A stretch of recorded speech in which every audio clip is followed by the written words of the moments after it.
Hermanos, Dios los bendiga. Nuevamente por este medio quiero enviarles un saludo y hoy vamos a hablar nuevamente sobre profecía. Vamos a seguir nuestra serie sobre este tema y antes de todo vamos a orar que el Señor bendiga el mensaje. Padre, en el precioso nombre de Jesucristo, nuestro Señor y Salvador, te pedimos que tu Santo Espíritu nos llene de sabiduría para que nosotros entendamos tu palabra como tú quieres que la entendamos y que esa palabra dé fruto abundante en cada uno de nosotros. En el nombre precioso de Jesús. Amén. En estos tiempos, cuando el mundo ha visto cambios significativos en nuestra manera de vivir debido a la pandemia que está afectando al mundo, nos preguntamos si estas son señales claras de los últimos tiempos.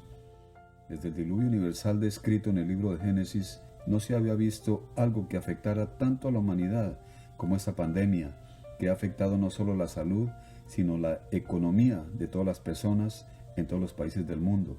Además vemos avanzar la plaga de langostas que está arrasando con cultivos en varios países de África y Asia y últimamente también en Sudamérica. Países como Brasil, Argentina y Uruguay están viendo también los efectos de esta plaga. Podemos pensar que son principios de dolores descritos en Mateo 24:7, donde nos habla de pestes y hambres. Los dolores de parto, como nos habla la palabra de Dios, están aumentando en intensidad y frecuencia. Pero ¿por qué Jesucristo no ha venido? El Señor dice que no conocemos el día ni la hora cuando Él venga. Porque Jesucristo no ha venido todavía, algunos cristianos dudan si va a regresar. ¿Por qué? Bueno, dos razones principales. Primero, vivimos en una cultura que demanda gratificación instantánea.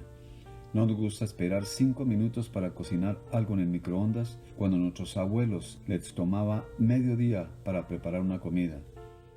Segundo, falsas predicciones hechas y anunciadas por muchas personas, entre ellos Harold Camping, los Testigos de Jehová y otros.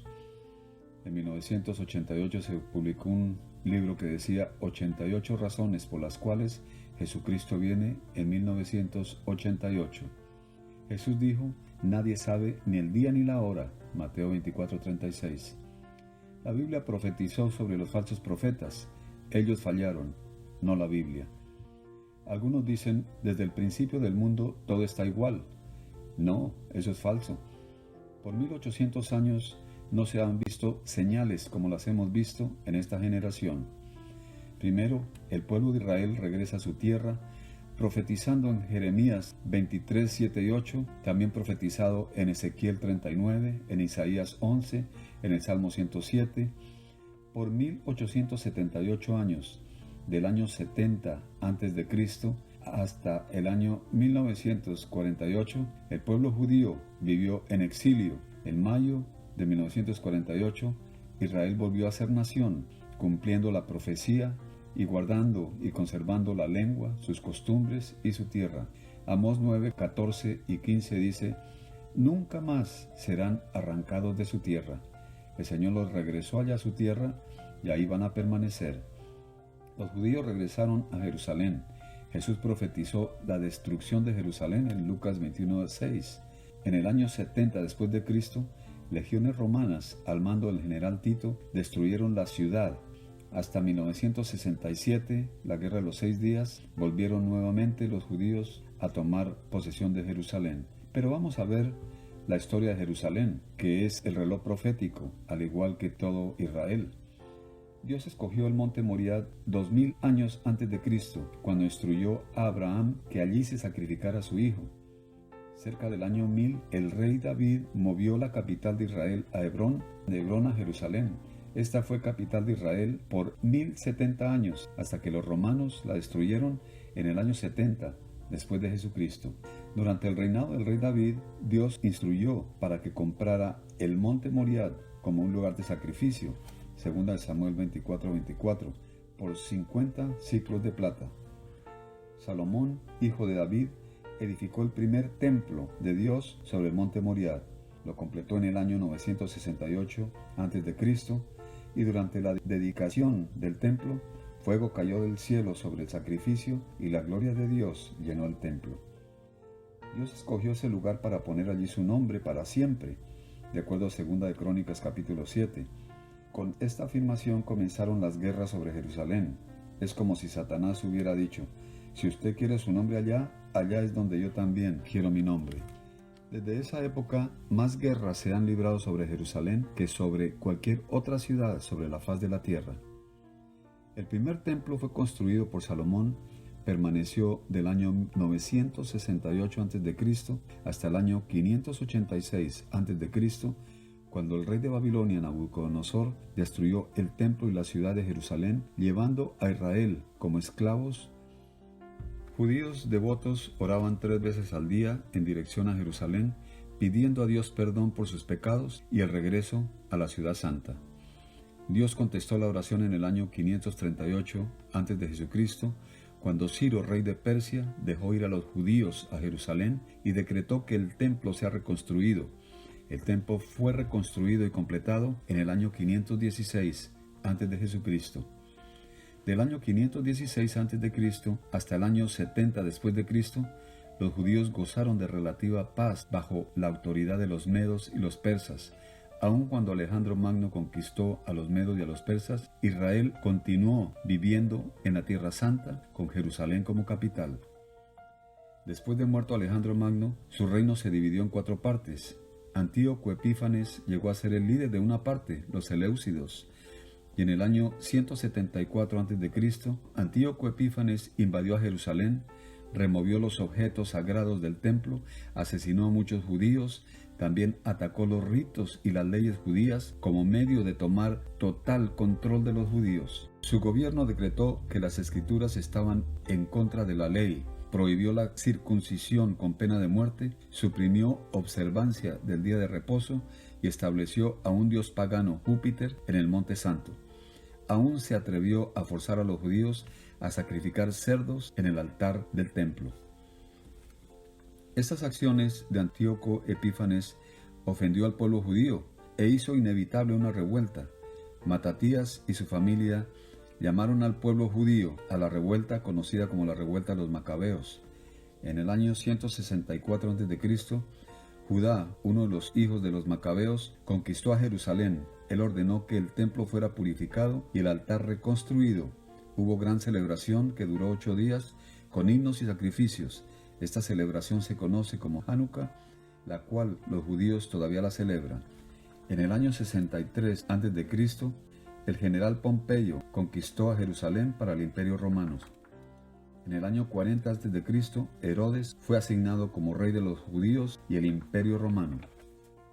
Desde el año 60 a.C., los judíos habían vivido bajo el imperio de Babilonia, Media y Persia, y ahora bajo el Imperio Romano. Aún así, ellos esperaban al Mesías, al Cristo.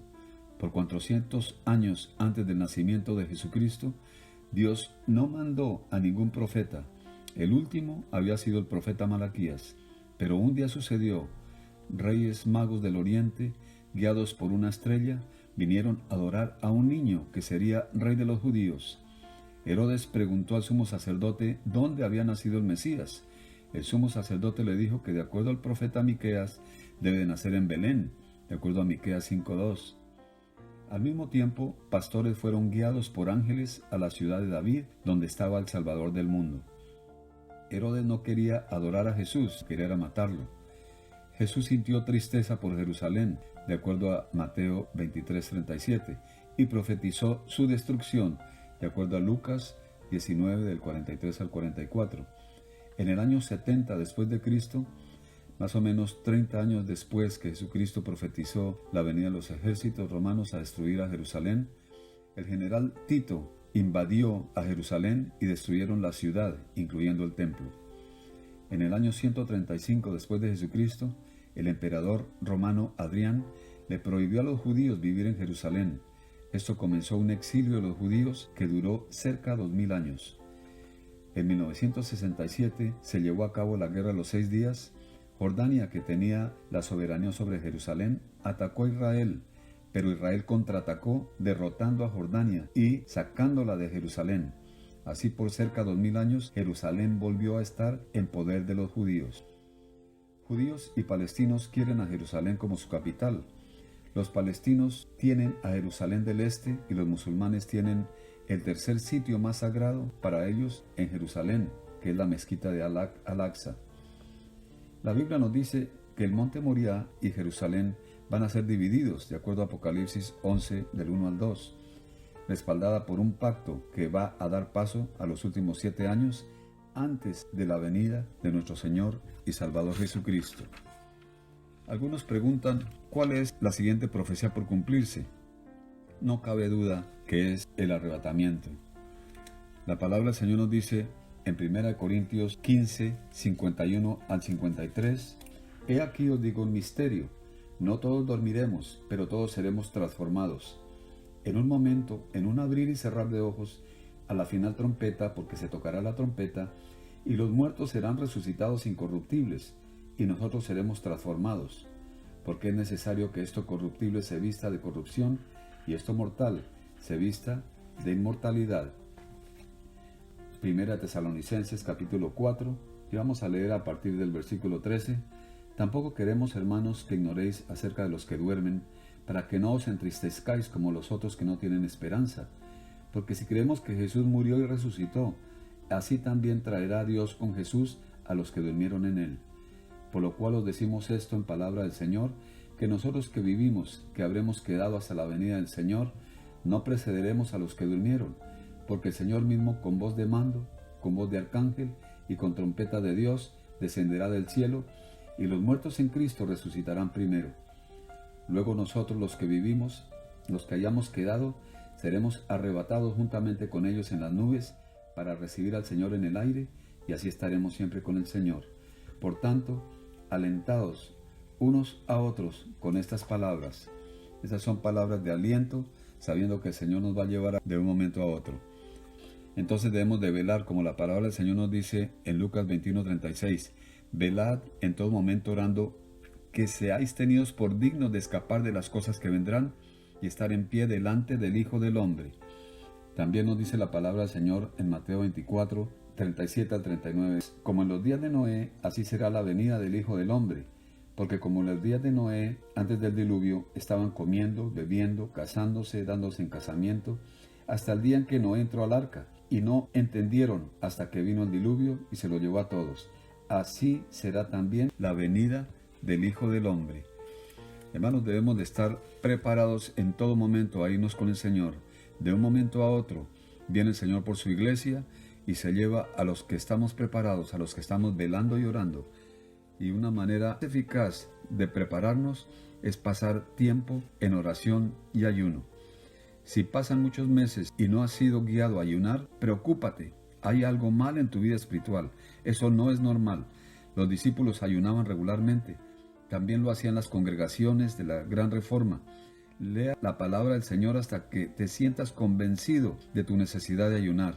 Entonces, haz un compromiso para ayunar. Estarás muy poco convencido de ayunar y orar si dudas de tu habilidad de cumplir con tal compromiso. Aquellos que no están seguros pueden empezar con periodos más cortos de ayuno. Yo los animo, hermanos, a que ahora que estamos nosotros confinados en nuestros hogares, dediquemos tiempo al Señor y busquemos primero su reino celestial, y todo lo demás viene por añadidura. Vamos a orar que el Señor nos fortalezca para vivir vidas de victoria. En el nombre de Jesucristo, Padre amado, te damos gracias por tu poder maravilloso. Te pedimos, Espíritu Santo, que tú nos motives a orar, a ayunar. Estemos preparados en cualquier momento del día o de la noche, como la novia ataviada, como las vírgenes prudentes, Señor, para que nos lleves a nosotros en el arrebatamiento. O antes, si tienes para nosotros el día de nuestra partida, antes del arrebatamiento. Te damos gracias, Señor, te alabamos y te adoramos, y te damos gracias porque un día tú nos vas a recibir en gloria, Señor. Te damos la gloria y la honra, Señor. En el nombre precioso de Jesús. Amén.